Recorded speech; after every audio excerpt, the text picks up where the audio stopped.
Bienvenue dans cette nouvelle édition du Non-Stop Info. Voici les titres de l'actualité. Le processus électoral de la République démocratique du Congo est analysé de près par la MONUSCO. Leila Zerougui, nommée à la tête de l'institution en février 2018, se dit plutôt optimiste. Elle a tenu une conférence de presse le 31 mai. 10 millions de dollars, c'est la somme accordée à I&M Bank. La banque rwandaise pourra renforcer les prêts octroyés aux petites et moyennes entreprises et booster les nouveaux secteurs de l'économie nationale. Et puis au Sénégal, le joueur de football Sadio Mané va aider son village natal en finançant la construction d'un lycée. Le coût est estimé à 152 millions de francs CFA. Première conférence de presse pour Leila Zerougui, nommée à la tête de la MONUSCO, la mission des Nations Unies au Congo. Ce 31 mai, elle a abordé diverses problématiques dont le processus électoral, les questions sécuritaires et le retrait de cette mission la plus importante des Nations Unies. La diplomate onusienne tient à la tenue des scrutins dans le respect des accords signés par la classe politique congolaise. Reportage de notre correspondant Jacques Mboka.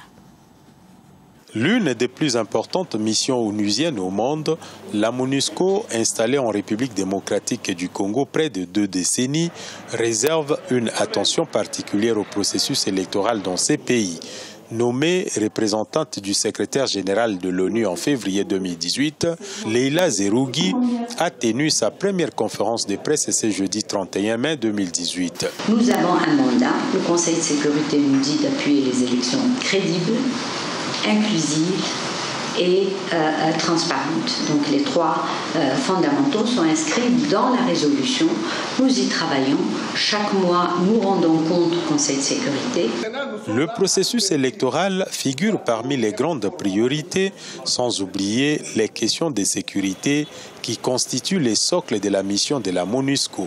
On travaille sur l'amélioration de notre réponse, de notre effectivité. On tire les leçons de ce qui s'est passé par le passé. Et c'est une demande qui a été faite avant même que je vienne dans le cadre de ce qu'on appelle le Strategic Review, donc la révision stratégique. En ce qui concerne le processus électoral dans lequel le pays est engagé, la mission des Nations Unies au Congo a appuyé la centrale électorale dans le transport des kits d'enrôlement. Elle s'est dit disposée à faire autant pour les scrutins du 23 décembre. Cependant, le gouvernement congolais qui soutient vouloir financer seul les élections n'a pas encore saisi la MONUSCO pour une quelconque sollicitation. Au Bénin, réunis au sein de la coalition pour la défense de la démocratie, les forces et personnalités politiques de l'opposition ont animé une conférence de presse le 31 mai à Cotonou. Ils ont abordé notamment la proposition de loi portant sur le nouveau code électoral et la désignation des membres de la nouvelle Cour constitutionnelle. Reportage de Lefty Ounou, commenté par Marcel Fardamaroun. Les forces politiques et sociales, membres du regroupement de l'opposition au Bénin, ont échangé sur plusieurs sujets sociopolitiques et économiques du pays. Après sa sortie médiatique le 14 avril 2018, la coalition pour la défense de la démocratie au Bénin est encore montée au créneau ce jeudi 31 mai 2018 à Cotonou pour aborder un certain nombre de sujets d'actualité, notamment l'incarcération du député Atao Inouo dans l'affaire dite faux médicaments, la controverse autour de l'avant-projet de proposition de la loi portant nouveau code électoral élaboré par la majorité parlementaire et la désignation des membres de la nouvelle Cour constitutionnelle.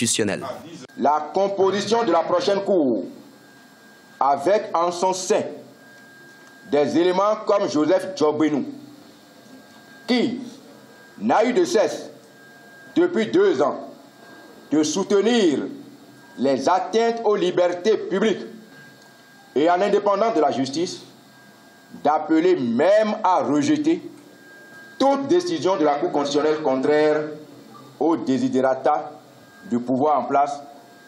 Cette composition est inacceptable. Selon les forces politiques et sociales de l'opposition, l'article 12 de l'avant-projet de proposition de loi exclut du droit à être électeur tout citoyen condamné à une peine d'emprisonnement avec ou sans sursis d'une durée supérieure ou égale à 3 mois. De plus, les candidats doivent nécessairement vivre sans interruption pendant 1 an dans une résidence dans le pays. Un séminaire parlementaire est annoncé pour étudier cet avant-projet. Le nouveau code est de la facture du funeste projet de révision de la Constitution et qui doit aussi être vigoureusement combattu et rejeté. Tout le peuple doit continuer de se mobiliser et mieux s'organiser pour mettre fin à la gouvernance de dictature autocratique.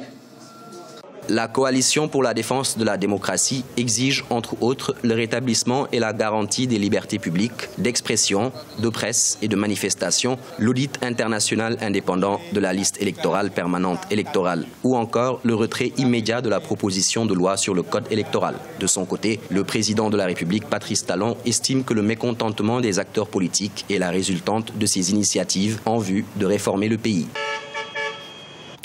La banque rwandaise I&M Bank vient de bénéficier d'un prêt de 10 millions de dollars auprès de la Société financière internationale. Ce montant sera destiné au financement des petites et moyennes entreprises opérant dans les secteurs du tourisme, de l'agriculture et du commerce.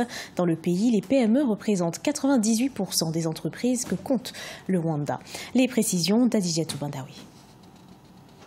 10 millions de dollars, une facilité que vient d'accorder la Société financière internationale à la banque rwandaise I&M Bank pour renforcer les prêts octroyés aux petites et moyennes entreprises afin de booster les secteurs nouveaux de l'économie nationale tels que le tourisme, l'énergie et l'agro-industrie. I&M Bank a bâti un solide portefeuille de PME et en formant nos clients à des ateliers sur les compétences financières, nous avons vu leurs entreprises se renforcer et croître. Grâce au soutien de la Société financière internationale, nous explorons des secteurs nouveaux tels que le tourisme, l'énergie et l'agro-industrie, tout en continuant à exercer une influence considérable sur les entreprises existantes. Au Rwanda, la plupart des économies en développement ne sont pas suffisamment financées, ce qui entraîne un déficit de financement estimé à 1,2 milliard de dollars. L'une des choses que l'État rwandais doit pouvoir faire, c'est de constituer des fonds spéciaux pour être en mesure d'appuyer les zones où il y a très peu d'attractivité naturelle, mais également rapprocher les universités de l'exploitation économique, parce que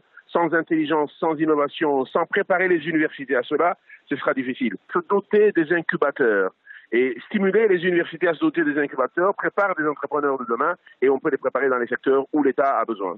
À ce jour, les petites et moyennes entreprises représentent 98% des entreprises que compte le Rwanda et elles contribuent pour plus de la moitié du produit intérieur brut du pays. Sadio Mané, 26 ans, est connu dans le monde entier avec ses exploits avec Liverpool et les Lions de Teranga du Sénégal. C'est un sportif engagé. Le footballeur construit dans son village de Casamance au sud du pays un lycée pouvant accueillir 500 élèves. Mariam Adramé. C'est un rêve devenu une réalité pour Sadio Mané, aider son village natal Bombali avec l'argent qu'il a gagné du football. Situé dans la région de Casamance, à 400 km au sud-ouest de Dakar, avec près de 2000 habitants, l'attaquant sénégalais y finance sur fonds propres la construction d'un lycée d'un coût estimé à 152 millions de francs CFA. C'est un geste louable. C'est un geste louable dont nous n'avons pas les mots exacts pour l'apprécier. Ça, je ne vous le cache pas. Je sais comment est-ce que j'ai commencé ce lycée, avec de très grandes difficultés. Si aujourd'hui on vient me dire que tout ton lycée sera construit, sera équipé, sera clôturé, et j'ai vu immédiatement que les réalisations ont commencé, je n'ai pas les mots exacts pour déterminer la joie qui me manifeste. L'infrastructure, encore en chantier, comprend 10 salles de classe, un complexe sportif et une bibliothèque. Elle devrait accueillir 500 élèves. Mais l'attaquant des Reds n'entend pas s'arrêter en si bon chemin. D'autres projets, notamment la construction d'un hôpital, sont en cours. Il paraît qu'il a pris l'engagement aussi de construire un lycée. Il ne faut pas qu'il s'arrête là. Il faut des établissements de formation. Il faut également des terrains de foot pour qu'il y ait d'autres talents, également d'autres Sadio Mané, des centres pourquoi pas associatif, un complexe socio-culturel également. À 26 ans, le finaliste de la Champions League européenne 2018 avec les Reds de Liverpool jouera sa première Coupe du Monde cet été en Russie, où 4 autres équipes africaines seront représentées. Il portera également les espoirs de la jeunesse qu'il inspire à travers le continent. Ce journal a été préparé par l'ensemble de la rédaction. Merci de l'avoir suivi. Retrouvez dans un instant une nouvelle édition de l'actualité sur Africa 24.